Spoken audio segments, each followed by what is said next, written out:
یہ دعویٰ کیا جا رہا ہے کہ the whole world is just like a village, کہ پوری دنیا ایک گاؤں کی طرح ہے، کونے کونے کی خبریں چند منٹوں میں پوری دنیا کے اندر پھیل جاتی ہے سوشل میڈیا کے ذریعے سے، انٹرنیٹ کے ذریعے سے۔ لیکن ایک مسلمان اس کے اندر رہ کر کیسے زندگی گزارے گا؟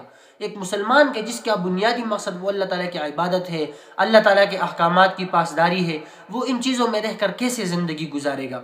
دیکھو شریعت نے ہمارے لیے بارڈرز مقرر کر رکھے ہیں، شریعت نے ہمارے لیے احکامات مقرر کر رکھے ہیں۔ اگر ان بارڈرز کو کراس کر کے، ان احکامات کو پامال کر کے ہم ان چیزوں سے فائدہ حاصل کرنے کی کوشش کریں گے تو یقیناً ہمیں ناکامی کا سامنا ہوگا اور ہمیں اللہ کے سامنے پھر جواب دہ ہونا ہوگا۔ لیکن اگر شریعت کے بارڈر کے اندر رہ کر ہم ان چیزوں کا استعمال کریں گے تو ٹھیک ہے، شریعت اس کی اجازت دیتی ہے۔ لیکن آج کے دور میں خصوصاً مسلمانوں کو دیکھ رہا ہوں کہ فحاشی، عریانی، اپنی ذاتی چیزوں کو سوشل میڈیا پر پوسٹ کرنا، گالم گلوچ کو پھیلانا، ایک دوسرے کی شکلوں کا بگاڑنا، یہ انتہائی حد درجے کی ممنوع بات ہے۔ شریعت نے اس کو بہت زیادہ منع کیا ہے کہ ہم مختلف غلط چیزوں کو سوشل میڈیا پر پھیلائیں، جس سے بہت زیادہ نقصانات ہو جاتے ہیں، معاشرے تباہ ہو جاتے ہیں، معاشرے کے اندر دشمنیاں پیدا ہو جاتی ہیں۔ تو ہمیں اس چیز سے بچنا چاہیے، خصوصاً پالیٹیشنز کے اندر جو ہمارے سیاسی کاروں نے آج ان میں یہ بات محسوس کر رہا ہوں کہ وہ ایک دوسرے پر الزامات لگا رہے ہیں، برملا ایک دوسرے پر وہ الزامات لگا رہے ہیں، ایک دوسرے کے خلاف وہ جھوٹے خبریں پھیلا رہے ہیں، ایک دوسرے کی شکلیں وہ بگاڑ رہے ہیں، ایک دوسرے کی تحقیر اور تذلیل کر رہے ہیں۔ تو اسلام اس چیز کو بالکل فروغ نہیں دیتا ہے۔ اسلام نے ہمیں ایک بہترین بااخلاق معاشرہ دیا ہے۔ جو آپ صلی اللہ علیہ وسلم کی زندگی ہمارے لیے اسوہ حسنہ ہے، وہ انتہائی بااخلاق زندگی ہے۔ اس معاشرے کے اندر ہر انسان کی قدر تھی، جھوٹے الزامات اس معاشرے کے اندر نہیں تھے، اس معاشرے میں الزامات وہ نہیں تھے، بلکہ وہ ایک پاک دامن معاشرہ تھا، اور ہمیں اس معاشرے کی پیروی کرنی ہے۔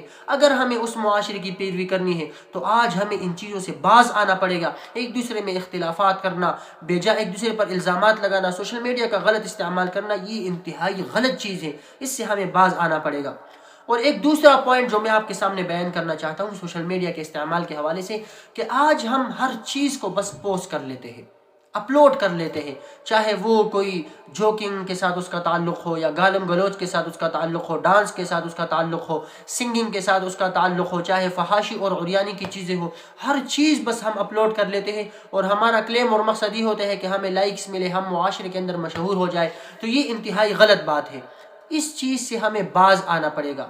اسلام اس چیز کو بالکل فروغ نہیں دیتا ہے، اسلام اس چیز سے ہمیں منع کرتا ہے۔ آپ اسلامک ہسٹری کو دیکھ لو، بڑی بڑی بادشاہتیں جو مسلمانوں کے پاس تھی، آپ اندلس کو دیکھ لو، کتنی بڑی سلطنت تھی مسلمانوں کی، لیکن ناکام کس وجہ سے ہوئی؟ آپس میں اختلافات کی وجہ سے، آپس میں فحاشی اور عریانی میں جب وہ بادشاہ لگ گئے، وہاں کے جو اس وقت کے جو بادشاہ تھے، بادشاہ لوگ تھے، مالک جو تھے، وہ جب فحاشی اور عریانی میں لگ گئے تو ان کی تاریخ ساری ختم ہو گئی۔ تو اس وجہ سے اگر آج ہم بھی فحاشی اور عریانی کو فروغ دیں گے، ایک دوسرے پر جھوٹے الزامات لگائیں گے، ایک دوسرے کی شکلیں بگاڑیں گے، اور ہم سوشل میڈیا کا استعمال کریں گے، تو کبھی بھی اسلام اس چیز کی اجازت نہیں دیتا ہے۔ اسلام ہمیں ایک پاک دامن معاشرے کا حکم کرتا ہے، اسلام ہمیں ایک بااخلاق معاشرے کا حکم کرتا ہے، اسلام ہمارے سامنے ایک ایسا معاشرہ رکھ رہا ہے کہ جس کے اندر ہر انسان کی قدر اور عزت ہے، ہر انسان کا ایک مرتبہ شریعت نے مقرر کر رکھا ہے، اور ہم نے اس کے مرتبے کا لحاظ رکھنا ہے۔ غلط خبروں کا پھیلانا، غلط چیزوں کا پھیلانا، یہ انتہائی نقصان دہ بات ہے، اور یہ ہم اپنے خلاف خود گواہی لکھ رہے ہیں۔ کل قیامت کے دن یہ گواہی لکھی ہوئی اللہ ہمارے سامنے پیش کریں گے، تو پھر ہم اللہ جل شانہ کو کیا جواب دیں گے؟ اس وجہ سے اسلام اس چیز کو بالکل فروغ نہیں دیتا ہے، ہمیں اس چیز سے باز آنا چاہیے۔ اللہ تعالی ہمیں سمجھنے کی توفیق عطا فرمائے۔